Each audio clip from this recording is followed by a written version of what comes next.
Let's discuss about the role of cytoplasm in differentiation. Differentiation के अंदर cytoplasm का जो रोल है डेवलपमेंट के अंदर, सॉरी डिफरेंशिएशन के अंदर, डेवलपमेंट के अंदर, ठीक है, ये हमारे पास किस तरीके से जो है वो अपना आप शो करवाता है। ठीक है जी। अब हम लोगों ने सबसे पहले जो चीज़ देखनी है वो ये है कि कौन कौन सा पार्ट साइटोप्लाज्म का, कौन कौन से ऑर्गन जो है वो प्रिपेयर करता है। तो हमारे पास जो सबसे पहला पार्ट है जो कि क्लियर साइटोप्लाज्म है।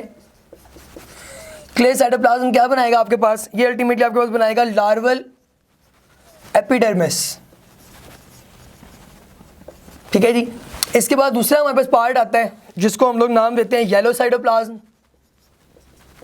येलो साइटोप्लाज्म क्या करेगा, ये बनाएगा मसल सेल्स। तीसरा हमारे पास कौन सा पार्ट है, ये हमारे पास पार्ट है ग्रे वेजिटल साइटोप्लाज्म। ये क्या बनाएगा, हमारे पास गट बनाएगा। चौथा हमारे पास पार्ट है ग्रे इक्वेटोरियल साइटोप्लाज्म। ये क्या बनाएगा, ये हमारे पास बनाएगा नोटोकॉर्ड एंड न्यूरल ट्यूब। अब ये हमारे पास जो है वो मुख्तलिफ पार्ट्स ने, मुख्तलिफ जो हैं वो साइटोप्लाज्म में मुख्तलिफ हिस्से जो हैं वो बनाए आपके एक मुकम्मल कंप्लीट डेवलप्ड जो है वो पार्ट के। अच्छा, अब हम लोगों ने जो चीज़ यहाँ पे डिस्कस करनी है वो ये है कि इन सब के बनाने के बाद जो न्यूक्लियस है उसका रोल क्या है। ये तो हम लोगों ने रोल देख लिया साइटोप्लाज्म का। अब हम लोग आते हैं रोल ऑफ न्यूक्लियस डिस्कस करते हैं कि न्यूक्लियस जो है वो किस तरीके से इसमें अपना हिस्सा जो है वो डालता है।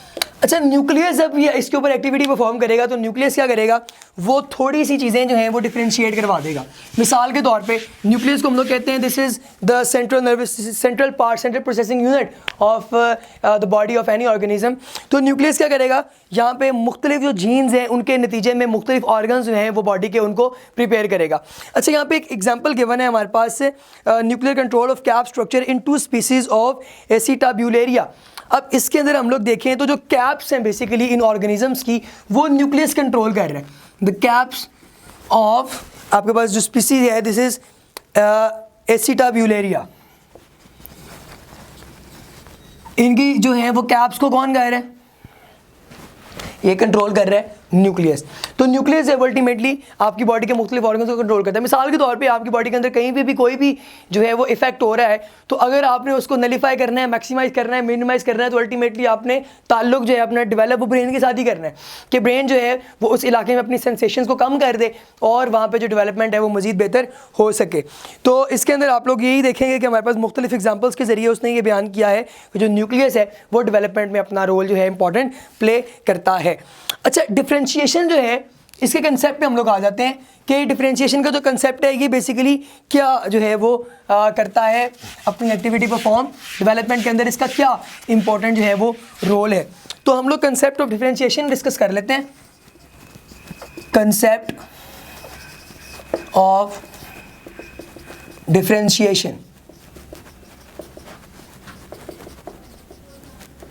ठीक है जी। अब डिफरेंशिएशन के कंसेप्ट में आप लोगों ने क्या क्या चीज़ें डिस्कस करनी है हम लोग देखते हैं से बारी बारी।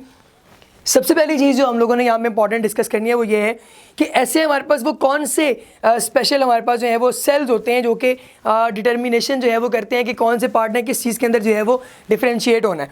तो आप लोग यहाँ पे देखेंगे कि वो कहते हैं कि आपके पास साइटोप्लाज्मिक जो कंपोनेंट्स हैं उनको हम लोग डिटर्मिनेंट्स क्या कहते हैं, मॉर्फोजेनेटिक डिटर्मिनेंट्स, जो कि बताएंगे कि कौन से पार्ट ने किसके अंदर जो है वो इवॉल्व होना है। मिसाल के तौर पर आपके पास साइटोप्लाज्म है, ठीक है, साइटोप्लाज्मिक जो पार्ट्स हैं वो क्या करेंगे, वो डिटरमिन करेंगे कि आपके पास किस पार्ट ने उसकी मॉर्फोलॉजी जो है वो क्या होगी, यानी कौन सा पार्ट क्या बनेगा, ये डिस्कस करेंगे आपको साइटोप्लाज्मिक डिटर्मिनेंट्स। ठीक है, तो इस डिटर्मिनेंट्स के नतीजे में अल्टीमेटली जो है वो डिटर्मिनेशन शो होती है मुख्तलिफ पार्ट्स के अंदर। अच्छा, एम्ब्रियोनिक इंडक्शन है इसके साथ ही, कि एम्ब्रियोनिक इंडक्शन में क्या है कि हमारे पास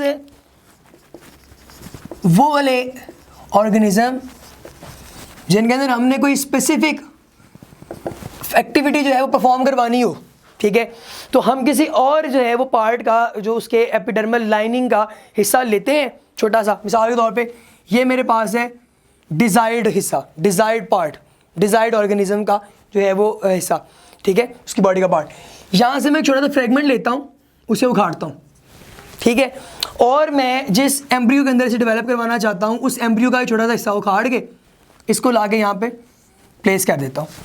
अब जैसे जैसे ये ग्रो करता रहेगा इसके अंदर ये वाली इंडक्शन जो है वो क्या होती रहेगी, शो होती रहेगी, ठीक है। जैसे आपके पास यहाँ पे गिवन है कि आपके पास जो है वो Spemann designated the dorsal lip area the primary organizer because it was the only tissue capable of inducing development of secondary embryo in the host. This was called primary induction. तो primary induction में फिर क्या हुआ कि आपके पास जो donor है उसने अपना बॉडी का पार्ट दिया छोटा सा, और वो जाके हमने एम्ब्रियो के अंदर जो है उसे जो है वो इंडक्ट करवाया, और उससे फिर अल्टीमेटली क्या हुआ जो है वो प्राइमरी इंडक्शन आपको जो है वो शो हुई, और इस तरीके से आपने इस एक्टिविटी को परफॉर्म करवाया।